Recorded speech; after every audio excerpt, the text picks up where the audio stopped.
কি রে কিতা রে এটা এত জোর উঠলো এটা? এইটা হচ্ছে বাংলাদেশের সর্বপ্রথম পারমাণবিক বুম, যেটা এন পর্যন্ত বাংলাদেশে কেউ আবিষ্কার করতে পারে না। দীর্ঘ 5 ঘন্টা রিসার্চ করে এটা বানাইছি।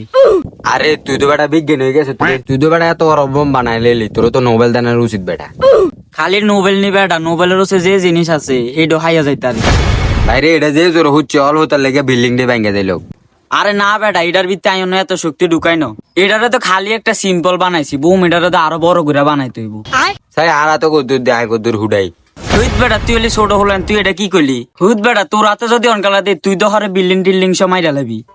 আরে না না কিচ্ছু তো না, তুই এটা আর এত দে।